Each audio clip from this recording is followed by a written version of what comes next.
look at me, former governor, Minister of FCT. Governor has the temerity, the audacity, because they had money from Federation account, because they had money from IGR, who would enter my own family to remove the chief and make another person chief. If we know that this is going to be the last fight and we will take it to the end. Okay, police, don't provide security. Don't provide security. Is this the same thing as blocking the election? I don't know what the relationship between Inspector General of Police and one person who claims he has so much power in this state. I don't know the relationship because it's beginning to go beyond the normal professional relationship. I said the government wrote a letter with the judgment that we have to him, and what he's acting on is what he called the federal government, the judgment they got from the Federal High Court. Even at that, if we should go by that, the judgment in the Federal High Court, did he say election should be bad? I have to say this on a very strong note. We've been taking enough nonsense from this institution. Everybody is aware of the court judgment, and even the judgment as they call it, the ruling. Did the ruling specify anywhere that the election should not hold? He said, don't give voters register. What are we doing with it? Rivers State Power Tussle continues. I am Edison, welcoming you to yet another episode of Let's Talk Politics, where we break down the hottest political issues shaping Nigeria. Today, we dive into the ongoing power struggle in Rivers State between Governor Siminalayi Fubara and former governor, now FCT Minister Nyesom Wike. The political battle is far from over, and the latest developments indicate that tensions are reaching new heights. I will be here. In fact, if I go back and I hear anybody, I will come here. This is my property. And you don't have any power whatsoever to bar me from entering it. Yes. Just try it. That part of your history as a very wicked and fraudulent Inspector General of Police will include shooting Fubara. Yes. I think I've given you enough respect. Who is the bedrock? Who? I'm the one. I am the one that will champion Mr. President. I'm also doing it. You don't preach that one to me. Everybody knows me in this country. Will you sanction the impeachment of Fubara? Sanction? Yes. If assembly thinks that he committed infraction, and he knows he committed, you find peace.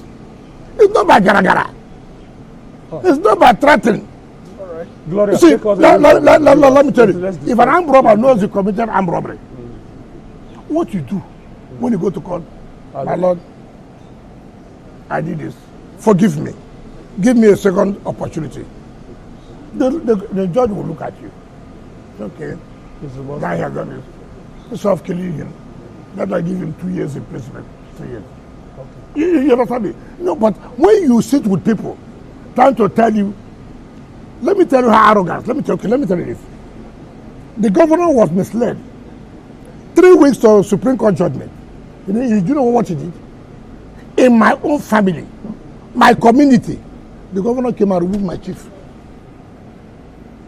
My chief, yes. I made another person in my own family. In my own family. Now, that's the point I'm making, because he was giving the hope that he will win the Supreme Court. So nothing.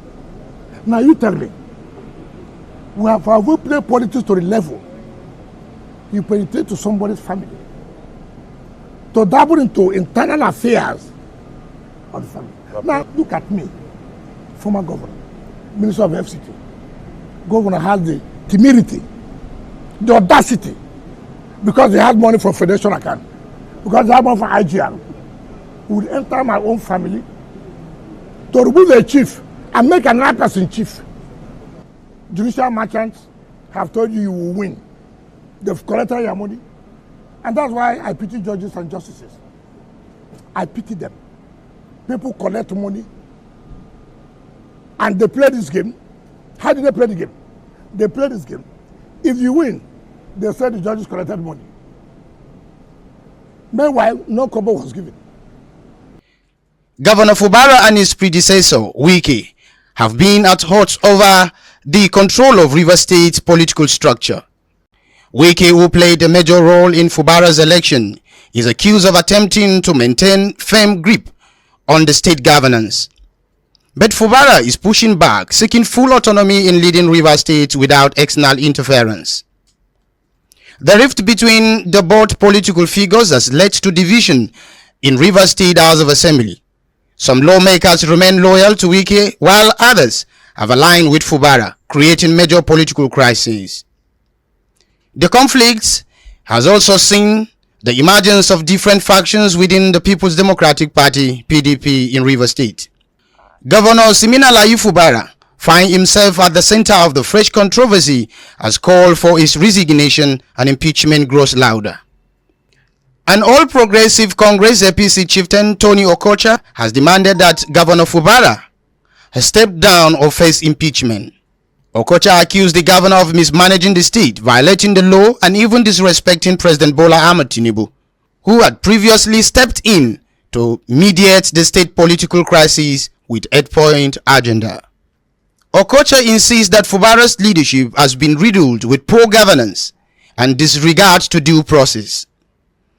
He argues that the governor's handling of state affairs undermine democracy and that impeachment would be a necessary step to restore order. In response, Governor Fubara has stated that he will not be deterred by threats from those pushing to disrupt governance through instigation of political crises in the state. He warned against any act of lawlessness and insisted that his part will remain focused on ensuring peace. The Supreme Council for the Governor, a political group backing Governor Fubara, has strongly condemned the call for his resignation and impeachment. At a meeting briefing in Port Harcourt, the group's leaders, including convener Joshua Fubara and another key figures, HAZ Obilo Rukani, described Okocha's remark as proactive and baseless. Joshua Fubara cautioned against mistaking the governor's humility for weakness, stressing that if Fubara had adopted a more aggressive approach, Rivers State would be facing even more greater instability. Obilo Rukani dismissed impeachment threats, arguing that the governor has not committed any impeachable offenses. He praised Fubara's leadership style, highlighting key achievements such as the long overdue promotion of civil servants after 8 years, the adoption of an 85,000 naira minimum wage, significant investment in road construction, healthcare, and education infrastructure. The group believes that instead of discussing impeachment, Rivers people should already be considering a second term for Governor Fubara due to his performance in office. They call for political factions in the state to unite and work towards stability in line with the Supreme Court rulings. The ongoing power tussle between Fubara and Wike is not new in Nigerian politics. Many political godfathers have fallen out with their proteges. Here are some of the notable cases. Bola Ahmed Tinubu and Akinwumi Ambode.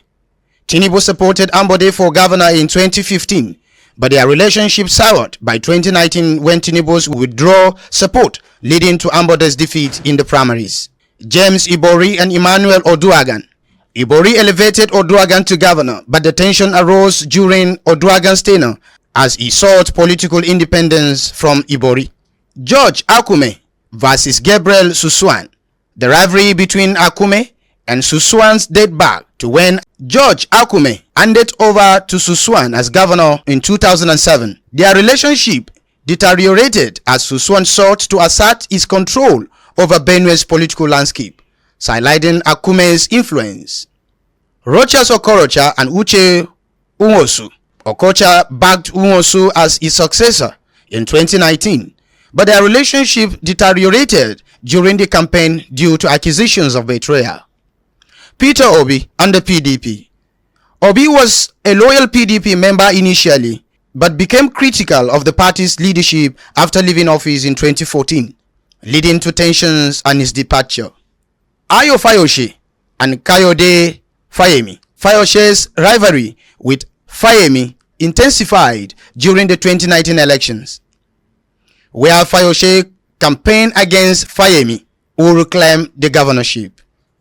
Jonah Jang and Simon Lalong. Jang initially supported Lalong's emergence as governor in 2015, but their relationship soured after Lalong's elections. Ibi Kunle, Amosun, and Dapo Obiodun. Amosun supported Obiodun for governor in 2019, but Abiodun distanced himself from Amosun's influence after seeking office. Roches Okorocha and Hope Uzodinma. Okorocha supported Uzodinma's rise, but their relationship becomes adversarial as Uzodinma consolidated power. George Akume versus Samuel Otom. George Akume, a former governor of Benue State and political godfather, was instrumental in Samuel Otom's emergence as governor in 2015. However, their relationship soured ahead of the 2019 elections when Otom defected from the All Progressive Congress APC to the People's Democratic Party PDP.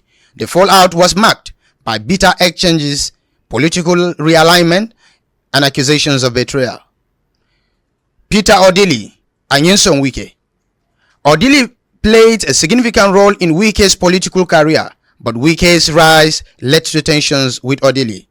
While Tony Okocha and his faction pushed for Fubara's removal, the governor's supporters are rallying to defend him. The bigger question remains: will this political crisis be resolved through dialogue, or will it escalate further, plunging Rivers State into a deeper chaos? What are your thoughts on this issue? Is Governor Fubara truly mismanaging the state, or is this just another case of political maneuvering? The power struggle in Rivers State is a classic case of political godfatherism versus autonomy. Governor Fubara is fighting to assert his leadership, while Wike and his loyalists seem determined to maintain influence over state affairs. With impeachment threat, political divisions, and competing factions within the People's Democratic Party (PDP), the battle for control is far from over. As history has shown, political fallouts between mentors and proteges are common in Nigerian politics.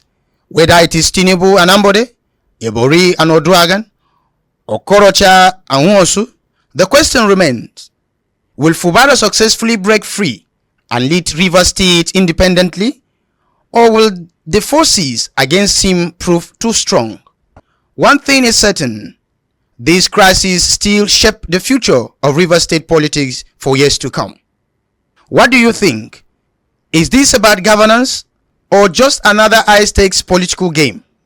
Let's hear your thoughts in the comment section. Let's talk politics.